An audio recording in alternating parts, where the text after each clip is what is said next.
Nice guys और people pleaser inherently selfish लोग होते हैं। आज इसी टॉपिक के बारे में हम बात करेंगे। तो डीप सी के अंदर एक फिश पाई जाती है जिसको बोलते हैं एंगलर फिश। तो उसके माथे के ऊपर एक लंबा सा एंटीना होता है, एंटीना टाइप की एक चीज होती है जिसमें बायोल्यूमिनेसेंट बैक्टीरिया होते हैं। तो डीप सी के अंदर वो लाइट एमिट करते हैं। अब जो नॉर्मल मछलियां होती हैं उनको लगता है कि वाह क्या अट्रैक्टिव चीज है, तो वो उस लाइट की तरफ अट्रैक्ट होते हैं और जैसे ही वो उस लाइट के पास आते हैं तो एंगलर फिश उन्हें चबा जाती है, उनकी हत्या कर देती है। क्योंकि जो चीज सीमिंगली आपको अच्छी लग रही थी, सीमिंगली आपको नाइस लग रही थी, वो जरूरी नहीं है कि एक्चुअली में उतनी नाइस हो, उतनी अच्छी हो। तो नाइस लोगों का क्या है कि वो दूसरों की हेल्प करते हैं, लेकिन हेल्प करने के पीछे दो तीन मोटिव हो सकते हैं। उन मोटिव्स के बारे में आज हम बात करेंगे और उन चीजों को डिकोड करने की कोशिश करेंगे। तो सबसे पहले हम बात करेंगे हिडन कॉन्ट्रैक्ट सिस्टम की, कि मैंने किसी को आज उधार दिया तो हो सकता है कि कल को जब मेरे पास पैसा कम हो तो वो मुझे उधार दे दे। ये एक एक्सपेक्टेशन बन जाती है इनहेरेंट लेवल पे, अंदर के लेवल पे। मैंने किसी लड़की की हेल्प करी या उसको 3-4 बार बर्गर खिला दिया या उसकी थोड़ी प्रॉब्लम सुन ली, उसके साथ थोड़ा टाइम स्पेंड कर लिया, तो वो लड़की मुझे ओ करती है रोमांटिक इंटरेस्ट, जबकि वास्तविकता में ऐसा नहीं होता। आपने लड़की के लिए अच्छा किया, बहुत अच्छी बात है, पर उसका रेसिप्रोकेशन आपको मिले इस बात की कोई गारंटी नहीं है, क्योंकि ना लड़की ने बोला आपसे, ना कोई बात हुई डायरेक्टली इस तरीके से। और इसीलिए हम अक्सर देखते हैं कि कई बार बैड बॉयज लड़की को ले जाते हैं और उसके पीछे बेसिक बात यह रहती है कि बैड बॉयज होते हैं ऑथेंटिक, वो होते हैं डायरेक्ट।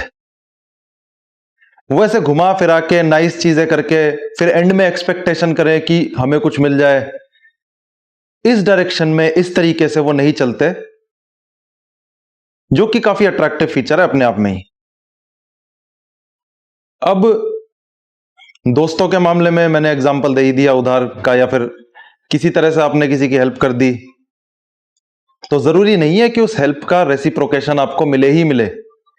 मिल जाए तो अच्छा है, पर सहायता सामने वाले की तब करनी है जब आपको जीरो एक्सपेक्टेशन हो कि आपको बदले में कुछ मिलने वाला है उसके। ये एक बात हो गई। अब दूसरा टॉपिक आता है कि अप्रूवल सीकिंग, अप्रूवल वैलिडेशन। एक अप्रूवल एडिक्शन हो सकता है किसी को, कि आपने किसी के लिए कुछ अच्छा किया, वो आपने इसलिए नहीं किया कि आपको उसकी मदद करने की इच्छा थी, आप चाहते थे कि उसका भला हो जाए इसलिए अच्छा किया। हो सकता है कि आपने उसका भला इसलिए किया हो क्योंकि आपको तारीफ की आदत है, आपको अप्रूवल का एक एडिक्शन है। जब हम बच्चे होते हैं इंडियन सोसाइटीज में स्पेशली, और हम हेल्प करते हैं अपने पेरेंट्स की, तो हमारी तारीफ की जाती है और धीरे धीरे हमें उस तारीफ की, उस अप्रूवल का एडिक्शन हो जाता है। और ये पैटर्न हम अपने एडल्टहुड के अंदर कैरी फॉरवर्ड करते हैं। और ये चीज समझनी बेहद आवश्यक है कि अगर अप्रूवल एडिक्शन के चक्कर में आप फंस गए तो आप कई बार सामने वाले की इतनी ज्यादा हेल्प कर दोगे कि आपका अपना ही कोई नुकसान ना हो जाए। हमेशा सामने वाले की हेल्प करने से पहले यह सोचना है कि आपका या तो जीरो नुकसान हो रहा हो या बहुत कम नुकसान हो रहा हो। फॉर एग्जाम्पल, अगर अंबानी 10-12 करोड़ की वेल्थ अपनी डोनेट भी कर दे तो उसके लिए वो बहुत ही कम पैसा है, उसके लिए कोई बहुत बड़ी बात नहीं है। लेकिन एक आम आदमी अगर अपनी वेल्थ का मोटा पैसा लगा दे सिर्फ एक अप्रूवल एडिक्शन के लिए, सिर्फ कि समाज में इज्जत बढ़ जाए, कुछ तारीफ हो जाए, तो वहां पे वो भी सेल्फिशनेस के दायरे में ही आता है कि हमने हेल्प तो करी पर वो सेल्फिशनेस के तहत करी, जबकि हमने दिखाया यह कि हम सेल्फलेस हैं। तो हम दो चेहरे लेकर जा रहे हैं सामने, हम डायरेक्ट बात नहीं कर रहे, ऑथेंटिसिटी की काफी ज्यादा कमी है। जो ऑथेंटिक लोग होते हैं वो काफी पोलराइजिंग होते हैं, या तो आप उनसे नफरत करोगे या फिर आपको वो बहुत ज्यादा पसंद आएंगे, और कुछ केसेस में बीच का रास्ता भी हो सकता है, बट मैक्सिमम केसेस में थोड़ी सी पोलराइजेशन जरूर होती है। पर ऑथेंटिक जीवन जब आप जीते हो, उस समय जब आपके साथ जो लोग टिकते हैं वो रियल लोग होते हैं, और उन्हीं के साथ कनेक्शन बिल्ड करने में आपको रियल में आनंद आएगा। बाकी लोगों के साथ कनेक्शन बिल्ड करना एक बहुत बड़ी सजा बन जाती है, एक बहुत मेंटली टैक्सिंग, इमोशनली टैक्सिंग चीज बन जाती है। अब यहां पे नुआंस ये आता है कि कुछ कंडीशंस हैं जहां पर नाइस बनना पड़ता है, एंड अगेन उस कंडीशन में भी सेल्फिशनेस इन्वॉल्व है। मान लीजिए आप कॉर्पोरेट सेटिंग में है, तब आपको हो सकता है कि नाइसनेस दिखानी पड़े, थोड़ा पीपल प्लीजिंग करनी भी पड़े, लेकिन उस केस में भी आपको ये मान के चलना पड़ेगा कि आप सेल्फिश आदमी है, और सेल्फिश होने में इस केस में कोई बुराई भी नहीं है। ये भी एक बड़ी गलत धारणा है कि सेल्फिश होना गलत है, क्योंकि अगर आप सेल्फिश होगे, अपना सोचोगे, अपनी ग्रोथ के बारे में सोचोगे, अपने पोटेंशियल के बारे में सोचोगे, तो बहुत सारी चीजें हैं जो आपके काम आ सकती हैं। तो इन चीजों को ध्यान रखना बेहद आवश्यक हो जाता है। इसलिए हर चमकती चीज की तरफ अगर आप जाओगे तो हो सकता है कि सामने एंगलर फिश बैठी हो जो आपको खाने के लिए रेडी बैठी हो। और ये जो नाइस गाय हैं, जब इनको रेसिप्रोकेशन नहीं मिलता, जब पीपल प्लीजर्स को रेसिप्रोकेशन नहीं मिलता, तारीफ नहीं मिलती, समाज में वाहवाही नहीं बटोरी जाती, इनकी पर्सनैलिटी फ्लिप हो जाती है। कहां ये लोग नाइस होने का ढोंग कर रहे थे और कहां अचानक से पर्सनैलिटी फ्लिप।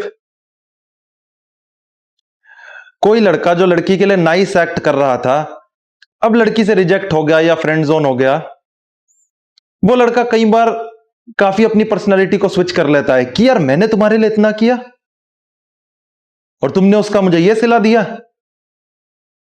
पर क्या लड़की ने बोला था कि कुछ मिलेगा बदले में?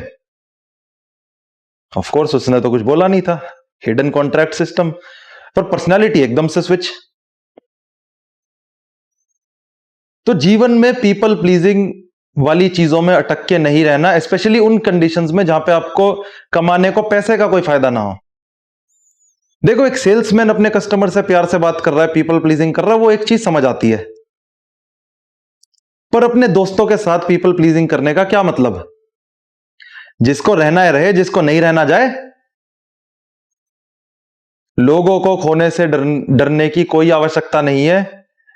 जो आपके काम के लोग होंगे, जो आपके साथ जिनकी बनती होगी, वो रुकेंगे जरूर, और वो आपके ऑथेंटिक सेल्फ को ही पसंद करेंगे सबसे ज्यादा। और ऑथेंटिसिटी की वैल्यू इतनी ज्यादा है, उससे जो ट्रस्ट बिल्ड होता है, उससे जो कॉमरेडरी बिल्ड होती है लोगों के साथ, उसका इस जीवन में कोई तोड़ नहीं है। इसलिए नाइसनेस और पीपल प्लीजिंग कुछ स्पेशल ओकेजन्स के लिए बचा के रखें, और ज्यादातर ओकेजन्स में एक ऑथेंटिक तरीके से, एक सच्चाई के साथ चलने की कोशिश करें जिस हद तक पॉसिबल हो पाए। अगर वीडियो में मजा आया तो वीडियो को करें लाइक, चैनल को करें सब्सक्राइब। धन्यवाद।